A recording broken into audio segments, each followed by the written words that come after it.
The opening scene in a comic book movie, like any movie, is incredibly important. It establishes the tone and mood of the piece from there on out, and crucially has to have a high level of impact to keep viewers glued for the next 2 hours. Given how fickle comic book fans are notorious for being, that's us, it's important that the opening scene lets viewers know what they're in for.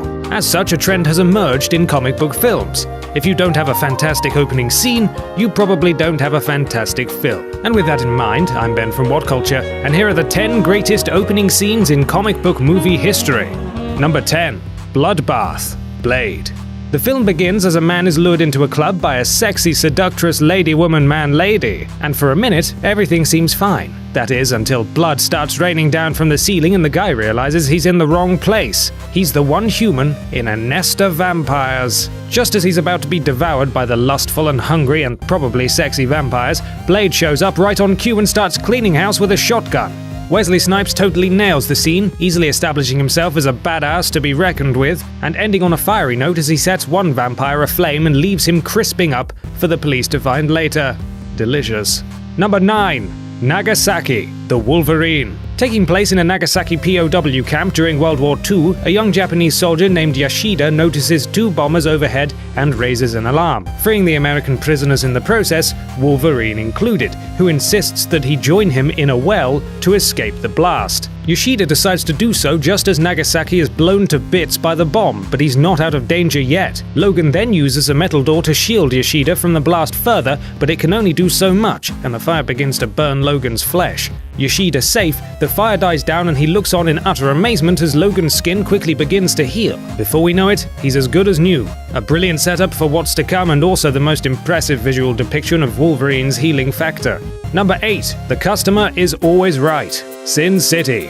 The opening scene of Sin City confesses everything about the film right off the bat, that it's going to be visually stunning, sexy, dangerous, and a loving homage to the noir films of decades past. Josh Hartnett plays the salesman, a charming young gentleman who makes small talk with the customer, which we presume at first to be a come-on. Soon enough, however, the tone of the conversation changes and it's clear that she has a problem to face up to.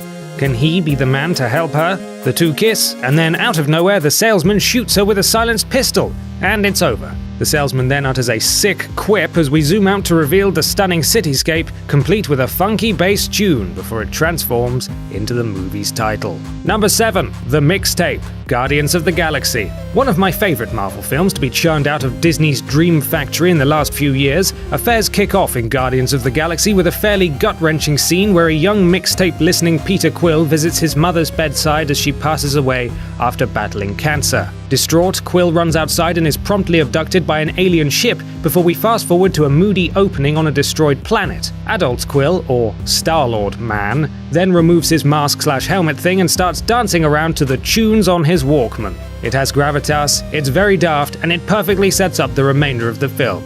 Here's a picture of Groot. Number 6. Young Magneto, X-Men First Class. The most compelling enigma in the X-Men franchise is the past of Magneto and how he went from a concentration camp in Poland to become one of the world's most feared mutants. X-Men First Class begins by offering a window into this question, with a young Eric Lehnsherr using his magnetic powers to bend a fence when he ends up separated from his mother. He's knocked out by a guard and brought to Dr. Schmidt, who wants to see Eric show off more of his powers by moving a Nazi coin with his mind. Eric can't do it, so Schmidt gives him an incentive by having his mother hauled in and giving him until the count of 3 to move the coin. When Eric fails again, Schmidt shoots his mother dead, causing Eric to completely lose it, levitating all the metal in the office and killing 2 guards. That's not good doctoring, Schmidt. I suppose you could call him a shit evil Nazi doctor for... Oh, no, hang on. He's an evil Nazi doctor. Sounds about right, actually. Number 5. The Destruction of Krypton, Man of Steel. Say what you will about Zack Snyder's take on Superman. I suppose you could call it a shit Superman film for wankers, hashtag shit Superman film for wankers. But his opening sequence was a visually stunning, thrilling way to kick off the film. The very first moment we witness is Lara giving birth to Kal-El, but her and Jor-El have no time to celebrate as Krypton's unstable core is going to result in imminent obliteration. In a crucial moment that only reveals its importance later on, Jor-El then allows the Codex, the genetic information of the Kryptonian race, to be absorbed into Kal-El's body and prepares Kal-El a ship to take him to Earth. At that moment, he's attacked by Zod, who mortally wounds him, and as Zod is taken into custody and banished into the Phantom Zone, he warns Lara that he will find Kal-El eventually. Ooh, Scary. What are you going to do? Level an entire city, killing thousands of people? Oh, my mistake. Number 4. Opening credits. Watchmen. Set to Bob Dylan's iconic tune, The Times They Are A-Changin', the sequence trawls through countless indelible moments from history, such as the end of World War II, JFK's assassination, and the moon landing, but gives them all a gleefully subversive slant. We see 2 women kissing as the war ends rather than the famous male-female picture. Eddie Blake, aka the comedian, is shown to be the gunman on the grassy knoll firing at JFK, and as Neil Armstrong lands on the moon, he is greeted by Dr. Manhattan. Then, it's revealed that in this universe, Richard Nixon continues to get re-elected, while the public asks bluntly, who watches the Watchmen, as an angry protester throws a Molotov cocktail through a store window. Number 3. Nightcrawler attacks the White House. X-Men 2. X2 gets off to a blinding start that instantly makes it superior to the fine original, as Nightcrawler attempts to assassinate the President of the United States. Naturally, being a blue dude who can teleport around, he's not the most inconspicuous figure, and after disabling a Secret Service agent, he finds himself having to take out a whole fleet of backup guards. The use of Mozart's Requiem combines with the visual brilliance to make an intense sequence in which Nightcrawler takes the security detail to school and breaches the Oval Office. Nightcrawler then takes out any remaining guards and pins the president to his own table, pulling out a knife with his tail as he does so. However, one barely conscious security guard manages to pop a bullet in his arm, startling him and causing him to promptly leave. However, he leaves the knife impaled in the table with a note reading, "Mutant Freedom Now." Number 2. Bane's mid-air escape. The Dark Knight Rises.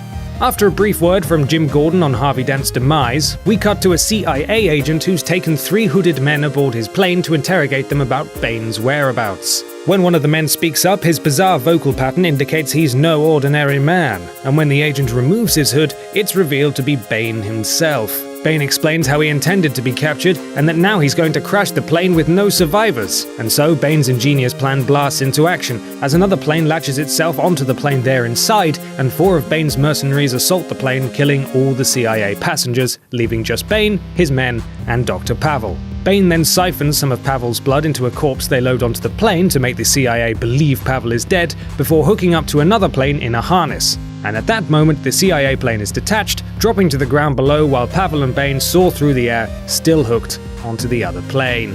Number 1. The Joker's bank robbery. The Dark Knight. How could it not be?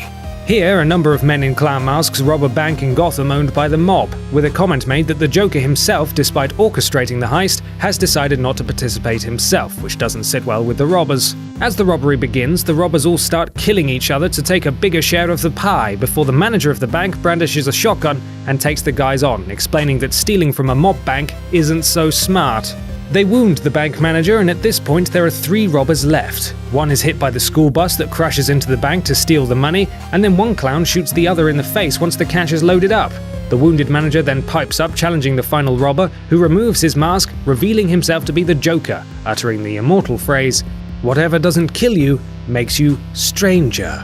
The scene ends with the Joker leaving a grenade in the manager's mouth, attached to the back door of the school bus, pulling the pin as he drives away.